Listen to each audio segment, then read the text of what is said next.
This episode is intended for adult audiences and is rated 18+ as it depicts mature and sexually explicit scenes and themes of violence.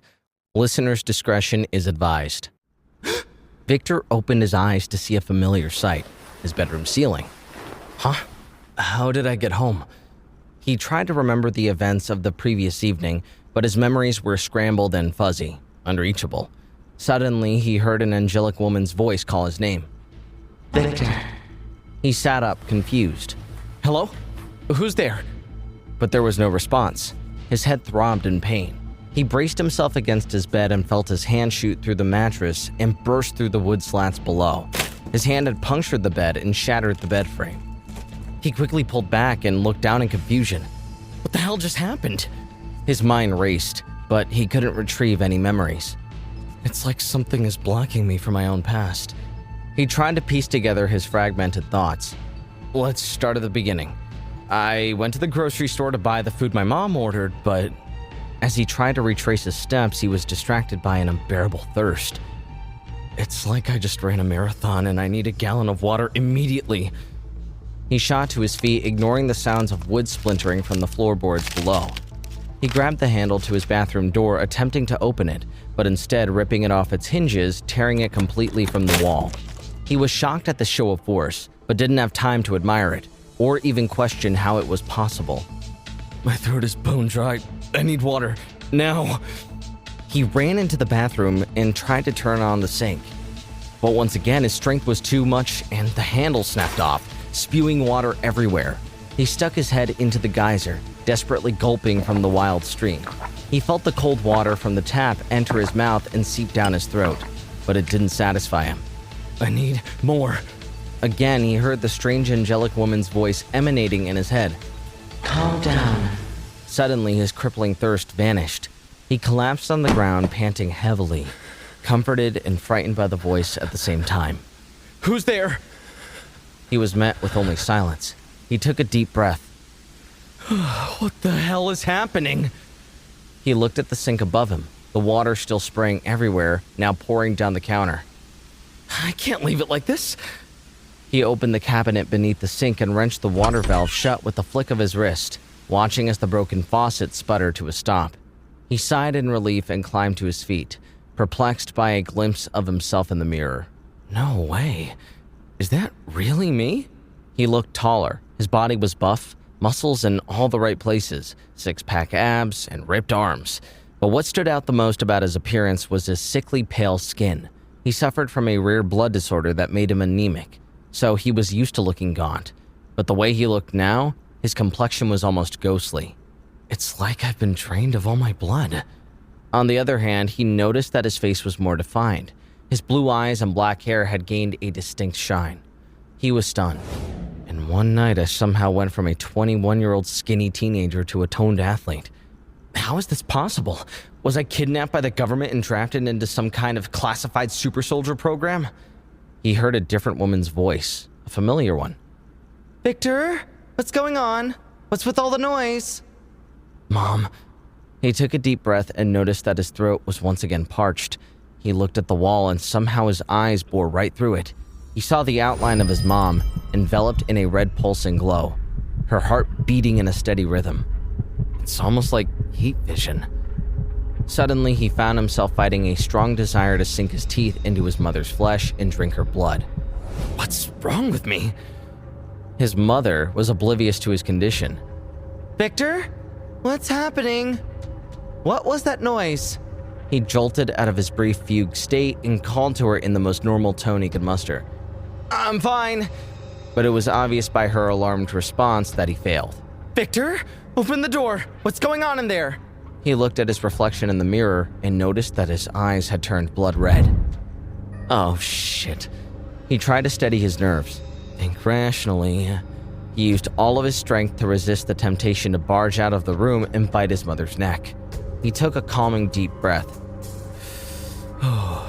Mom, I'm busy right now. He saw through the wall as her body language relaxed. Thank God. He couldn't see her facial expressions, but he could see her heart return to pumping at a slower rate. And then he heard her voice again. Can you please open the door, sweetie? He was agitated.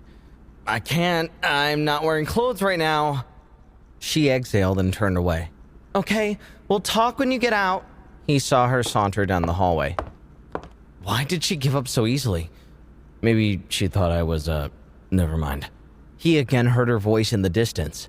Make sure you take out the trash. I shouldn't have to remind you of that, but when you don't have a girlfriend, you end up taking orders from your mother. Oof. Low blow. He couldn't help but crack a smile. My mom is brutally honest, but I love that about her, though she always finds a way to get under my skin. I guess when you're 21 and still living at home, familiarity will breed contempt. He glanced at the clock to see that it was almost 8 a.m. Damn, I have class in 15 minutes, but I'm not sure I should be out and about in my condition. First, I need to figure out what's going on. My college credits can wait. He gazed around his room and assessed the damage. Hole in the bed, broken floor, dismantled door, flooded bathroom. I should probably tidy up before I go anywhere. It took him about 2 hours to make his quarters presentable again. While straightening up, he discovered several new things about himself. In addition to his sudden increase in strength and vision, his other senses were more attuned as well. His hearing was 10 times as acute. I can hear everything in my house and in a 5-block radius. Ugh, this is kind of annoying. He could hear countless voices at once and was unable to discern who was who and where they were coming from. Let me try something. He clicked open a porn file on his computer called The Hardest Game in the World. He concentrated on the adult video playing in front of him. With focus, he was able to eventually drown out the cacophony of other sounds and retain a singular focus on the X-rated images. I hope no one comes in. While focusing intently on the video, he noticed that his sense of smell had also exponentially improved, but the only thing he could smell was blood all around him. I can't differentiate one blood source from another, but I know it's there, waiting for me to drink it. What a weird feeling. He practiced using his new X-ray vision. When he activated this form of sight, all boundaries around him dissolved and everything turned red. No walls, no partitions, no barriers. This way of seeing also made his unquenchable thirst for blood even more overwhelming. I've got to be careful and use this sparingly. And then all at once, it dawned on him. He could no longer deny the facts. There was only one explanation for all these weird developments. I've become a vampire. Or something very close to it. The telltale signs were obvious: pale skin, red eyes, trim physique, and an insatiable thirst. If I've gained all these strengths, I wonder what my weaknesses are. The most obvious weaknesses he knew from vampire books and movies were garlic, crucifixes, sunlight, and the inability to enter a house uninvited. He decided that no matter how insignificant any of those weaknesses may be, he needed to test them all, to know the limits of his new form. He scanned his room and located a cross necklace hanging from his computer screen. He gingerly reached out and touched it with the tip of his finger, expecting to feel a burning sensation. But nothing happened. Okay, one down. Next on the list was garlic. Hey, I got a pizza a couple nights ago and there was definitely garlic in the sauce. He yanked open the door to his mini fridge and retrieved 2 slices of pizza wrapped in tinfoil. He sniffed the cold pizza. And then he held it to his lips and nervously bit down. As soon as his teeth made contact, his lips clamped shut and his body recoiled. He charged into the bathroom and spit the tiny bite of pizza into the toilet. His face cringed and his stomach churned with nausea. Disgusting. Why do I feel like I've just eaten expired fish? Is the garlic bothering me, or was that pizza just old? He took a series of slow, deep breaths, and gradually the urge to vomit receded. At some point, I need to test a whole clove of garlic. That experiment didn't really tell me anything. He decided that next he needed to test his reaction to the sun. He gently crept up to his bedroom window where the curtain was drawn shut. He pinched the corner of the fabric and cautiously peeled it back. The sunlight peeked through the small gap. He gulped in nervous anticipation. What if it burns my skin? After all, this is known as one of the biggest vampire weaknesses. What if simply putting the tip of my finger in the sun hurts me? But I need to know. Slowly, he inched his finger closer to the sunlight, stopping with only a centimeter to spare. Don't be a chicken, Victor. Do it. With a wince, he thrust his finger forward squarely into the sunlight. He was relieved to see that nothing happened. He felt no pain and saw no change in the condition of his finger. He whisked the curtain fully open, letting sunlight stream into his room. He bathed in the warm glow, allowing the rays to caress his muscular body. He lay back down on his bed and stared at the ceiling. He had no obvious vampire weaknesses, besides a mild aversion to possibly spoiled garlic pizza, but he wasn't yet ready to test the full limits of his vulnerabilities. His eyelids grew heavy as he played back the events of his bizarre morning. He still couldn't remember anything from the night before. I have all the classic characteristics of a vampire, but without any of the detriments? So then what am I exactly? And how did this all happen? Without any clear answers, he drifted into a deep slumber enveloped by darkness. Hours vanished as the day passed by. Slowly, the warm glow of the sun gave way to the cold shadows of night. Soon, everything around Victor was quiet and still. And that's when he suddenly jolted awake. Covered in sweat, his vision pulsing.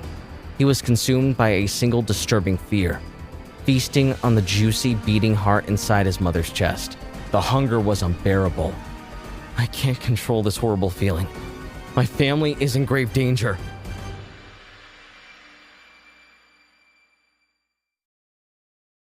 This episode is intended for adult audiences and is rated 18+ as it depicts mature and sexually explicit scenes and themes of violence. Listener's discretion is advised. Victor jolted awake, drenched in sweat. He clawed at his throat, overwhelmed by an unbearable thirst. He found himself possessed by a single terrifying thought. I need to drink my mother's blood. He realized this unstoppable desire might drive him to do something he would regret forever. I have to leave right now for the good of the family. He hoisted open his bedroom window with his newfound strength. He heard the pane of glass crack from his inadvertent force. He crawled out onto the ledge and stood against the night sky, the wind whipping against his face. He found that at night he felt even stronger, his senses even further heightened. Before, he could hear his whole neighborhood, but now his auditory reach seemed limitless. I have no dominion over my urges. The bloodlust is overtaking me. I feel like a drunk driver in my own body. No control over my speed or direction. All I know is that I need blood, and I need it now. Suddenly, he felt something pierce the inside of his lips. His incisors grew into long, jagged fangs. I really am a damn vampire. Impulsively, he threw himself off of the edge and into the air. His body soared for a moment and then crashed onto the street below. The road cratered beneath him, but he was uninjured. He stood and shook off the impact before taking off down the street, sniffing wildly. He was in hot pursuit of the delectable scent of blood. The fragrance overwhelmed him. I have to find it! He lost all sense of time, his consciousness overtaken by animal instinct, despite his best efforts to wrest back control. Soon he found himself in a dark alley. His primal vision suddenly kicked in. His world turned red. He saw 4 silhouettes, 2 men twisting a woman's arms behind her back and a third man pressing a knife to her neck. He studied the chests of the 3 men, as if stalking prey. He honed in on their hearts, glowing red, pumping, pulsing. Only these men's hearts weren't as vibrant as when he had seen his mother's heart. The light they emitted was duller, much duller. One of the men noticed him. Hey, who the hell are you? Victor barely registered the man's words, instead fixated on the woman. For some strange reason, she doesn't have a red glow in her chest. It's in her neck. The knife-wielding man stalked toward him, but stopped dead in his tracks. Eyes wide, he stared in horror at the smile curling across Victor's lips, revealing his razor-sharp fangs. Fangs like shark's teeth that could easily tear flesh and bones. The faces of all 3 of the men shifted from violent delight to absolute terror. One of them shouted, Monster! Victor's smile grew even broader at the sight of their fear. It's as if I'm fueled by it. He confidently strode toward the men, who were now frozen in place. Whether they knew it or not, their fates were already sealed. With supernatural speed, Victor appeared in front of the man holding the knife, giving him no time to react. With ease, he plunged his hand into the man's chest and ripped out his still-beating heart. Holding it in his hand, he marveled at its steady hypnotic rhythm. I'm starving, but for some reason this man's blood doesn't interest me. He unwrapped his fingers and let the heart splatter to the ground. Another one of the men began screaming like a scared child. Victor disappeared and then reappeared behind him, sending the man into a disoriented stagger. Please don't! But Victor had already made up his mind. He grabbed a clump of the man's greasy matted hair and ripped his head clean off his neck. He stared at the decapitated head in his grip, watching blood stream down the man's frozen face. I can't believe I just did that. I don't crave his blood, but I am curious. Victor guided the head toward his lips and ran his tongue across the man's cheek. He recoiled at the taste. Ugh, disgusting. Tastes like spoiled meat. Maybe I'm not interested in men's blood, only women's blood. He wheeled around to face the last bandit standing. He stiffened his arm and reared it back like a broadsword. With one swift motion, he hurled it forward and sliced the man in half at the waist. The bandit looked down in horror at the last sight he would ever see, his detached torso sliding across his legs and toppling to the ground. Victor found himself intoxicated by the pleasure of killing. The smell of blood aroused him, but he felt strange, not quite conscious, like he was in a violent waking dream. He was jarred by the sound of a woman's voice laughing. His vision slowly returned to normal as the red faded into the shadows of the night. He stared through the darkness at a tall, pale woman with a white ponytail so long it nearly touched the ground. She had hypnotic purple eyes, a slim waist, perky breasts, and delicious hips wrapped tightly in a black dress. As predicted, you exceeded my expectations, Victor. He immediately recognized her voice. It was the angelic woman's voice he had been hearing in his head. He stammered, "It's you." His mind was flooded with questions, but she silenced him with a finger to his lips. "Shh. First, you must quench your thirst. My blood will tell you everything you need to know, darling." She seductively unclasped the top 3 buttons of her dress, slowly loosening her collar to reveal the taut, milky white flesh of her neck. Victor was overwhelmed with her aroma. Drool dribbled from the corner of his mouth as his body vibrated with intense desire. She beckoned him forward with a lascivious grin. "Well, what are you waiting for?" Victor lunged toward her, plunging his sharp fangs into her tender skin. She squirmed ever so slightly. "I see you have a violent nature." Victor was too entranced to respond. He guzzled her blood, overtaking with a feeling of pure ecstasy. "This is the most delicious thing I've ever tasted. Like a gourmet dish prepared just for me by a world-renowned chef, and then mainlined straight into my veins." Beyond her decadent flavor, he felt a different kind of connection forming. "I feel her whole existence within me. She's a drug and I'm instantly addicted. Her blood tastes so damn good." A licorice smile grew on her face. "You're enjoying me. I can feel you." Without warning, he felt a sharp pain on his own neck. He looked down, startled to see that she had now bitten him. Everything he felt from drinking her blood suddenly intensified as she drank his.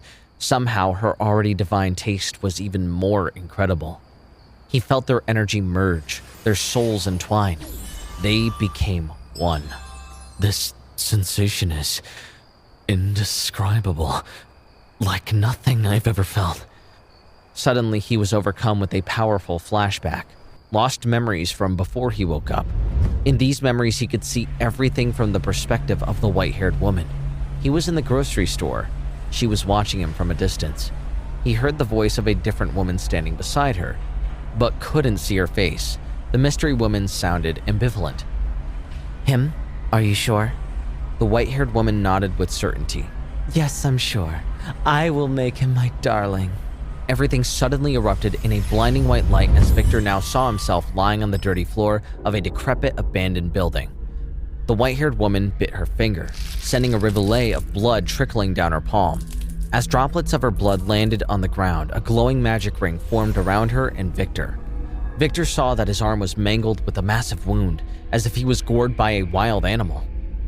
"I don't remember any of this." He saw himself losing a dangerous amount of blood.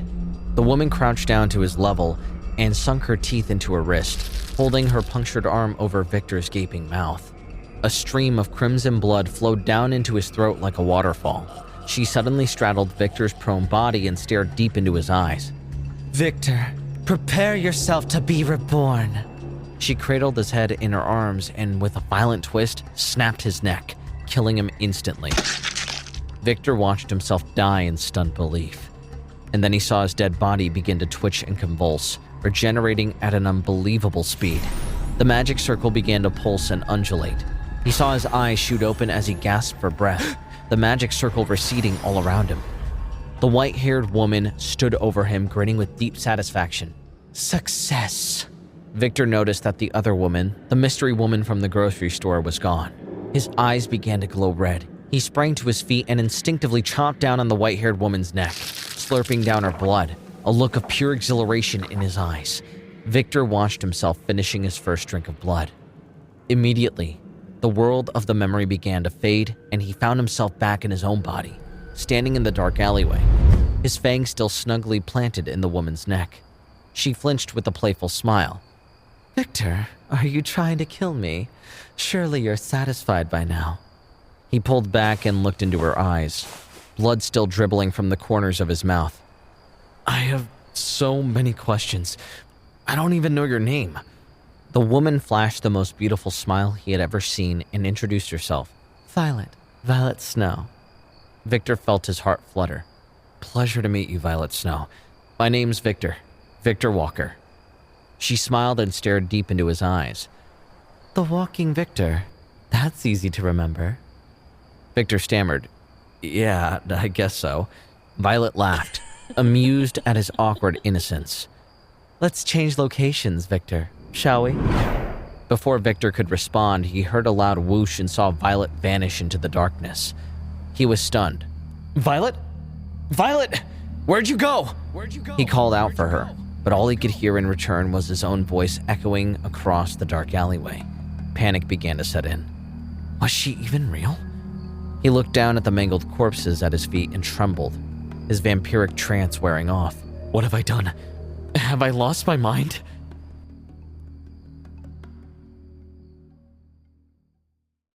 This episode is intended for adult audiences and is rated 18+ as it depicts mature and sexually explicit scenes and themes of violence. Listener's discretion is advised.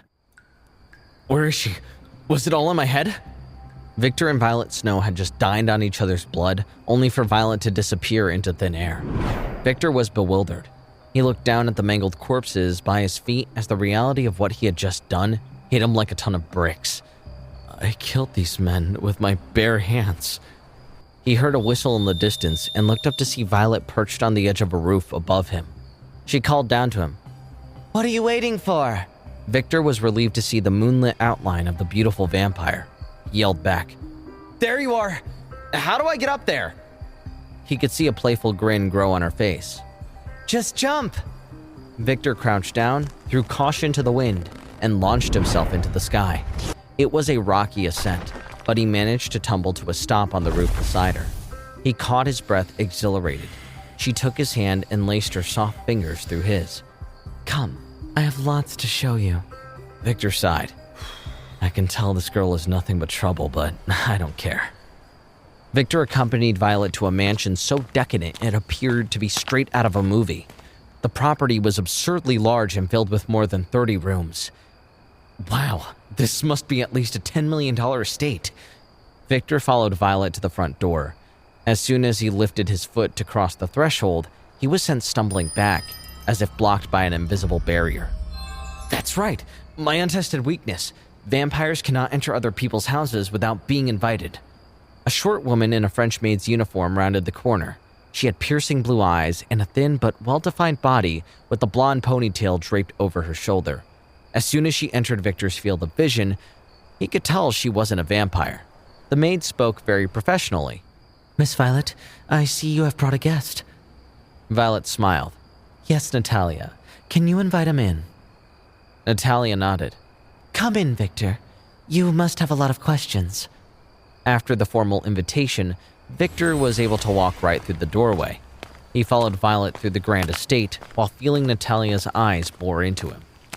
Why is she watching me? Victor followed Violet into a stately living room where she directed him toward a plush green sofa. Be seated, won't you? He nodded in agreement and sunk into the comfortable couch. Violet glided into a seat beside him. He caught a whiff of her aroma and once again felt an intense sexual desire. He shook his head and took a deep breath, trying to tamp down the carnal impulse. She studied his face. You're controlling yourself quite nicely despite being a newborn. I was thinking you would ravage me right here, right now, for all the servants in the mansion to see.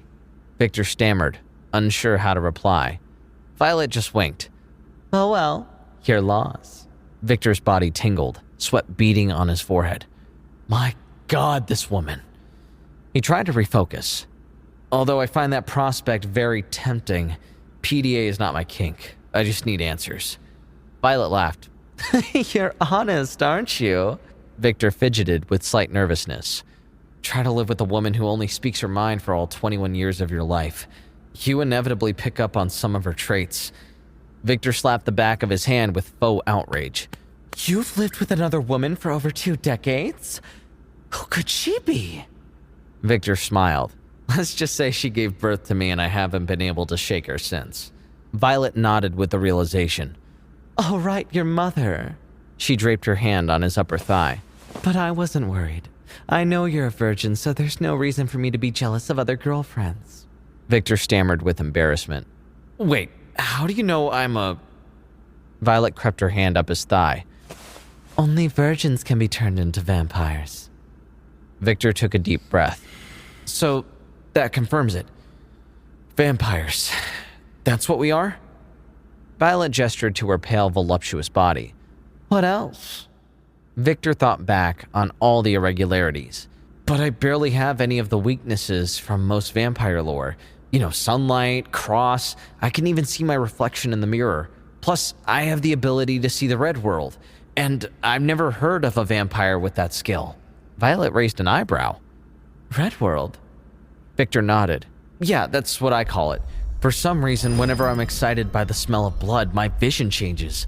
Everything goes red and I can see through walls. People's bodies just become silhouettes, and if they're humans, I can see their heart beating with a pulsing red glow. It's like their hearts are calling out to me, begging me to drink that person's blood.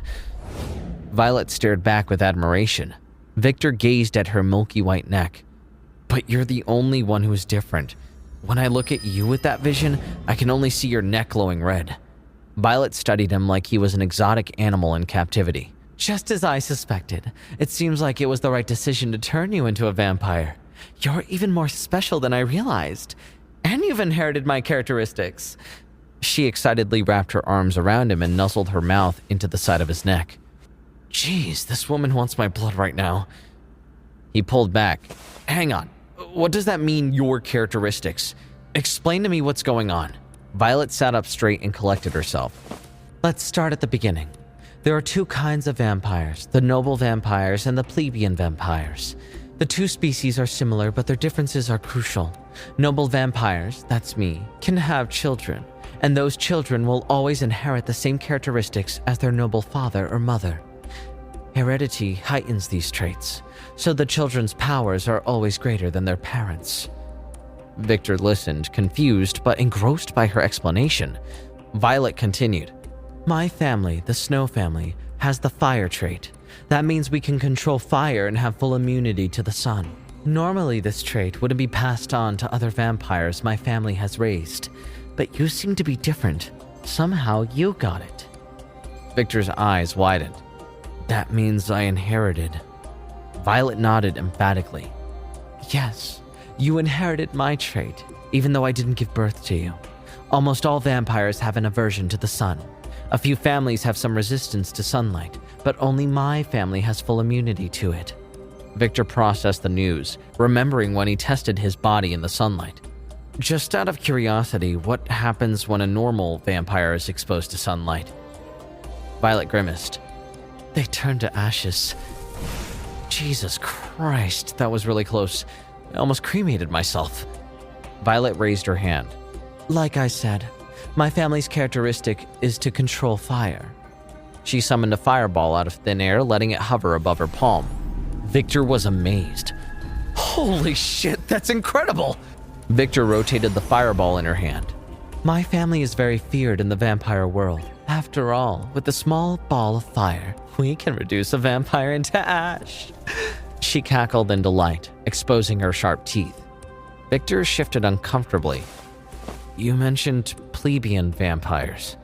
Yes, you'll encounter them someday. Plebeian vampires cannot have children, and they get characteristics according to their personalities, not bloodline. The plebeian vampires are usually the creations of noble vampires. Victor scratched his head, puzzled.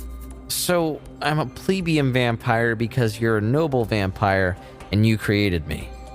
Violet chuckled. Yes and no.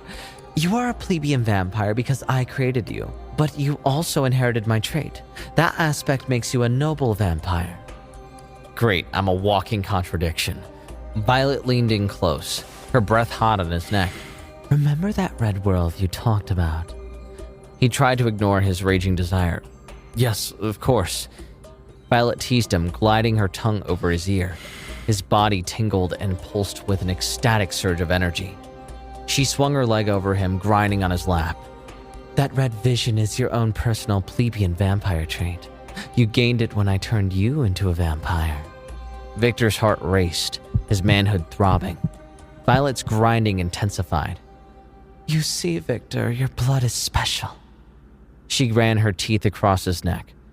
Because you also gained my family's immunity to sunlight. So that makes you a noble vampire of Clan Snow. Victor has never been called special before. He stammered. I have so many questions, so many things I don't understand. Violet slid her fingers between the buttons of his shirt and ripped it off his body, exposing his bare chest. Let's save the boring explanations for later, shall we? Violet parted her luscious red lips as her fangs extended from her mouth. She lunged forward and sank her teeth into Victor's neck with hunger and precision. His body was shocked with the jolt of discomfort, followed by a wave of intense pleasure radiating through every fiber of his being. God, this feels good. Victor was overcome with lust. He grabbed Violet's perfectly sculpted ass with both hands, squeezing hard. She moaned in delight as she wrapped her legs around his waist. Victor stood up, lifting her in the air. The whole time, her teeth still affixed to his neck. Dribbles of blood streamed down his chest. He threw her back down on the couch and tore off her dress, revealing lacy black lingerie over her plump breasts and curvy waist. He opened his mouth, baring his fangs as his vision shifted to crimson red. He glanced up at the wall of the living room and saw the silhouettes of 4 females and 2 males on the other side, watching. Only one had a glowing red heart. Victor paused, distracted. That must be Natalia, but who are the rest? He found himself suddenly overcome with a burning anger. He shouted at the vampires on the other side of the wall. Leave us, now! But the silhouettes remained, standing there completely still as if silently mocking him. Victor rose to his feet, bellowing at the top of his lungs. Leave now, or I'll make you leave! This episode is intended for adult audiences and is rated 18+ as it depicts mature and sexually explicit scenes and themes of violence. Listener's discretion is advised.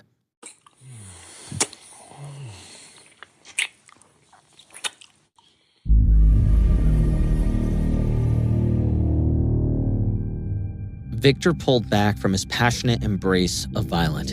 He had just caught sight of 6 silhouettes on the other side of the wall. Rage coursed through his veins.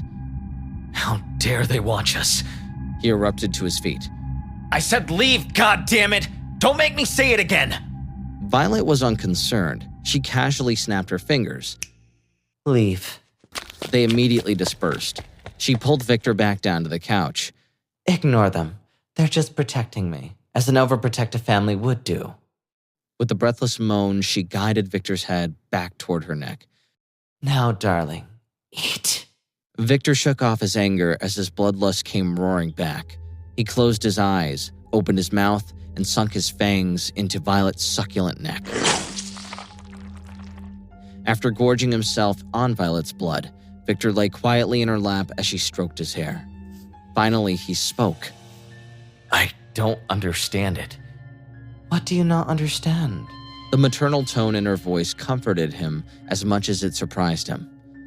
It's just, I've always been a calm, rational person. My mom taught me to use my head in any kind of situation, but I don't understand why I'm losing control of my emotions.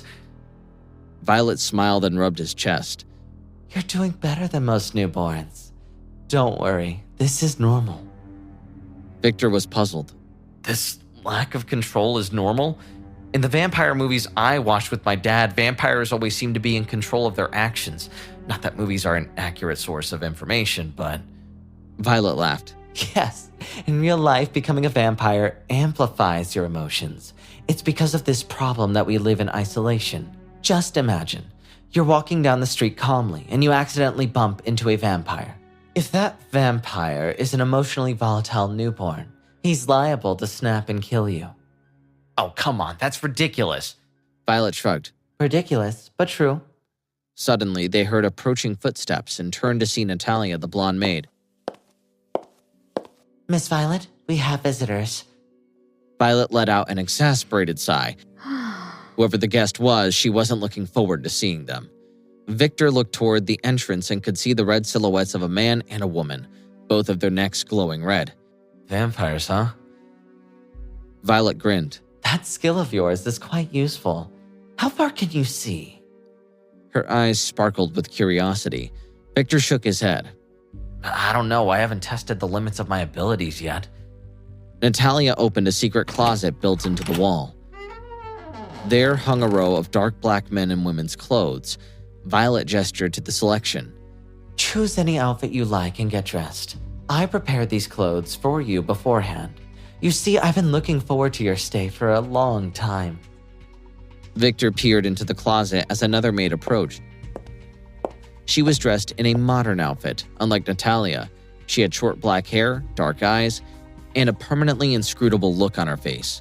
Lord Victor, our guests may be lesser beings, but as a noble vampire, you must always dress appropriately. Victor sensed the maid's contempt for their waiting guests. What's your name? And why do you call me Lord? My name is Kaguya. You are Lady Violet's husband, so of course we servants address you with respect. Victor's eyes widened. Violet explained. When creating a new vampire, a ritual must be done. The vampire responsible for the ritual must choose whether the human they will transform will become their husband or their slave. She paused. Slowly, her eyes began to change to blood red. When I turned you into a vampire, I chose you to be my husband.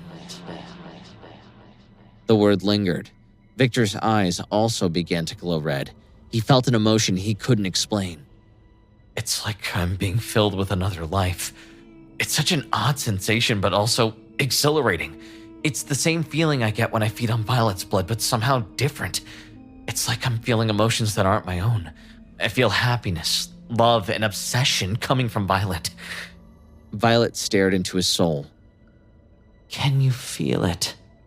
Pure love and desire radiated from her voice. He felt a growing heat emanate from her body. I can feel Violet. I can feel all the emotions she is transmitting to me. But when I turn my head around the room, I can feel other faint sensations too. Like a connection from somewhere else. But where? Violet rested her hand on his cheek and turned his head to face her. This is proof of our connection. From the moment I turned you into a vampire, you became my husband for all eternity. You became my darling. A smile stretched across Violet's face as she looked at him with a dominating stare. She was beautiful, but there was an undeniable fury within her. Victor nervously smiled back. He stammered. It sounds like we'll be together for years to come, so I hope you take care of me. He was uncomfortable. He didn't know what it was like to have a girlfriend, much less a wife. Violet embraced him in a jubilant hug. Yes, of course I will take care of you, my darling. Victor had triggered some kind of a strong reaction from Violet. She hugged him and sniffed him. Repeating the word, darling. She ran her hand across his body, exploring every curve and fold. He ran his hands through her white hair. She suddenly stopped moving. Victor tensed. What's wrong? Violet hesitated. Are you annoyed or irritated by my attitude? Why would I be? I think you're adorable. She grasped her chest like something struck in her heart. Her beaming smile returned. She was lost in an amorous trance. She snapped her fingers and suddenly Victor found himself dressed in an elegant black suit. He was shocked at his appearance. He glanced over to see Kaguya holding his old clothes. Wait a second, that's my underwear. How could I not feel her undressing me? He turned to Violet. What just happened? She giggled, still in a dreamlike trance. Kaguya shook her head and whispered to Natalia. Lady Violet is definitely at the point of no return. Natalia nodded and whispered back, I think we should notify her parents. Violet pulled Victor back down onto the couch, tightly clutching his arm. He took her in, still amazed by her stunning beauty. Suddenly, he tensed. I'm getting a weird feeling, like we're once again being watched. He activated his red vision and saw that there were vampires surrounding the room. He counted nearly 20 in the vicinity. He grew uneasy. They're all over the mansion. It seems like this place is even bigger than I thought. He looked down and through the floorboards could even see some red silhouettes in the basement. Still, the only human in sight was the maid Natalia. Victor was jolted out of the red world by the two vampire guests finally entering the room. It was a man and a woman who looked more like fancy lawyers than vampires. The man had a surprisingly feminine name, Lucy, and the woman's name was Karen. Lucy bowed apologetically. Lady Violet, I wasn't aware you had taken a new follower. Violet corrected him. He's my husband. Lucy was surprised. Well, that is news to me. Violet was impatient. What do you want, Lucy? I came here for one reason only. I want permission to bring more vampires to this town. Violet bristled. Lucy, this is my territory, and I don't accept other vampires in my territory that aren't connected to my family. You know that, and yet you come to ask me this? Are you looking for war? Lucy nervously straightened his tie. I wouldn't dare. I intend to live for a few thousand years, yet I certainly don't intend to offend Clan Snow. Violet barked. Then what? Lucy continued cautiously. You see, Lady Violet, I just don't want to die a violent death. Violet took a deep breath and gave him a knowing stare. I see. You're worried about the Inquisition.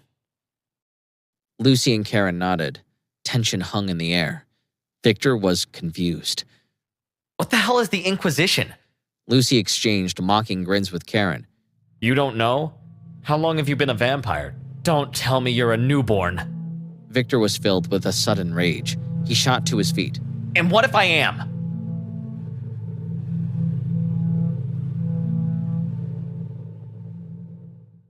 This episode is intended for adult audiences and is rated 18+, as it depicts mature and sexually explicit scenes and themes of violence. Listener's discretion is advised.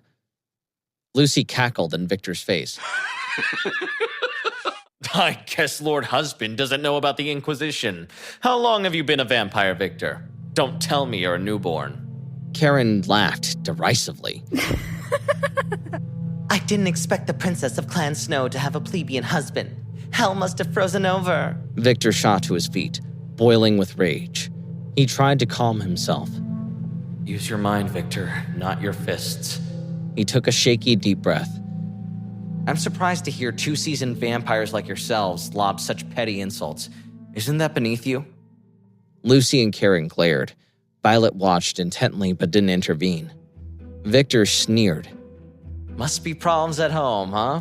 What's the matter, Karen? Lucy not getting it up like he used to? Lucy gritted his teeth in anger as Karen blushed. Victor had struck a nerve. Violet chuckled, pleased with her husband's retort. Lucy lost his composure. Do you want to die, boy? Victor wagged a chiding finger. Temper. You must be getting senile, losing your cool like this with a newborn like me. He turned to face Karen. You're so brave to stick with him through his mental decline. Lucy and Karen stepped forward, ready to brawl, when Violet suddenly stomped her foot and interrupted the tension. Enough! Have you forgotten where you are? The air was suddenly heavy with killing intent. Small beads of sweat began to appear on Lucy's face. His rage faded into a nervous smile. I'm sorry about that slip, Lady Violet. The killing intent disappeared as if it never existed, but the tense atmosphere still lingered in the air. Victor watched the vampire guests carefully. Something tells me that if Lucy makes a move, he won't be alive for long. When he was satisfied the threat of violence was gone, he turned to face Violet. Now, can you tell me what the Inquisition is? Violet nodded. The Inquisition is an organization formed by the Vatican Church. They train humans to hunt down the vampires that are causing trouble in the human world. They use blessed holy water weapons and chant Bible verses to cause permanent damage to vampire minds. Oh, so they're vampire hunters. Exactly. Victor leaned over to Violet and whispered in her ear. When I was testing my abilities, I touched a cross and felt no effect. Does that mean I'm immune? Violet shook her head. No, you are not immune. What you have in your room is just a normal item. The items used by the church are blessed by the Pope himself, the closest figure to God humans have in this world. Lucy cleared his throat. I'm sorry to interrupt, but I need to know where you stand on my request, Lady Violet. Violet's eyes narrowed. The answer is no. Even if the Inquisition is coming, this is still my territory. My family and I can handle it. Victor grimaced. As much as he disdained Lucy, he realized the vampire may have a point. Honey, maybe you should give our friend permission. It might be wise. Violet was shocked. Victor stared into her eyes. She reluctantly nodded. You're lucky, Lucy. My husband has come to your aid. Lucy stifled his resentment. Thank you, Lord Victor. Victor nodded. Tell me, Lucy, how many vampires do you intend to bring into my wife's territory? Lucy studied Victor's face and swallowed his pride. 50 vampires. Victor considered his plea. That's quite a lot. Are they all your offspring? Yes, they are my slaves. Very well. We accept your request. You can bring the vampires, though I have one stipulation. Victor leaned in to whisper to Kaguya. She received his request and hurried out of the room, returning with a map. Victor unfolded the map and drew a large circle. Keep your minions out of this section. The circle surrounded Violet's mansion and Victor's family home. Agreed. Victor looked to Violet for a final confirmation. She nodded her head in agreement. Lucy took the map. Thank you very much, Lord Victor. I am indebted to your generosity. Victor smiled warmly. Don't worry. Friends are meant to be helped, right? They shook hands. Lucy squeezed Victor's hand with excessive force, but Victor was young and significantly more durable. So that's how you want to play it. Victor tightened his jaw and summoned his vampire strength. His fangs grew from his mouth as his strength magnified, cracking the bones in Lucy's hand.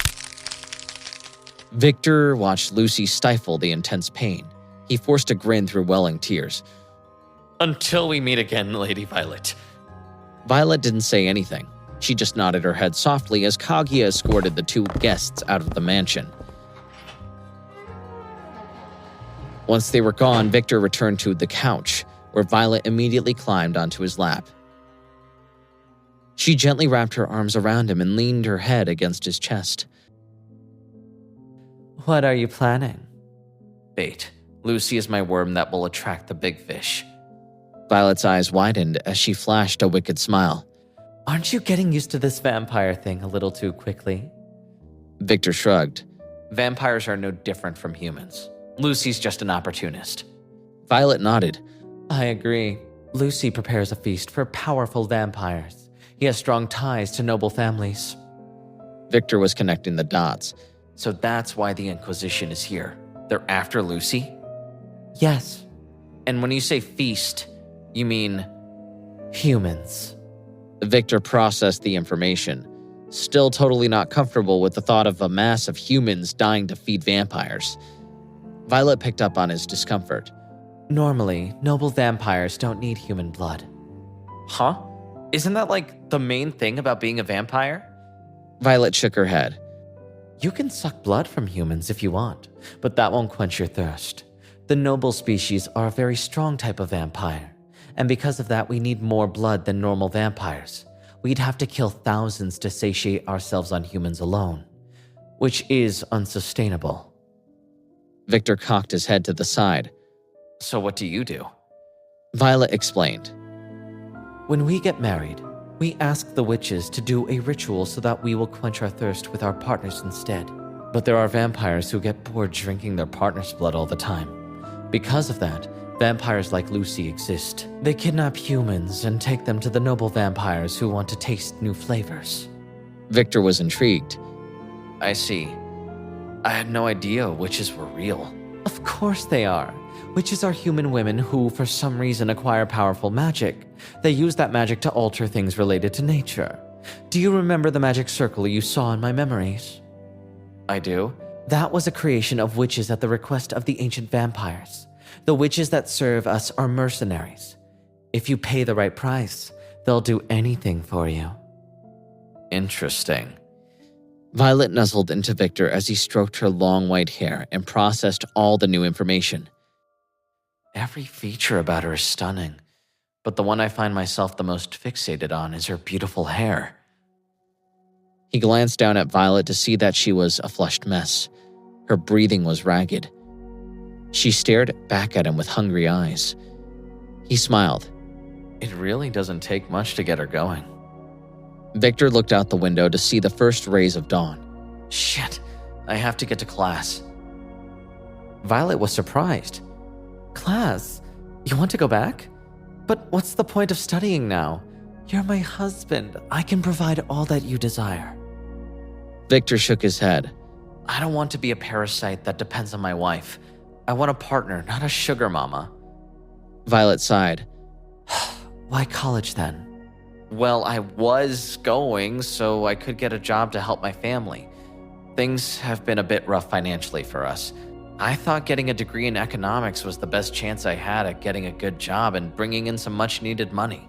He considered his new vampiric form. Though, I guess my new circumstances have opened up some other money-making opportunities. But still, a college degree is important to me, and I'm not willing to abandon my friends and family. Violet sat up and shot him a look of confusion. So, you want to go to college even though you don't need to? That's right. You see, because of my illness, I couldn't enjoy much of my life before, but that's not an obstacle anymore. So now I plan to live my life to the fullest. Violet pouted. But you'll live here, right? Victor shook his head. No, I want to live at home. I can't leave my mom alone. She'll be too lost and lonely without me. She lowered her eyes, wounded. Victor clocked her pain. What is it? Her eyes welled with tears. What about me, Victor?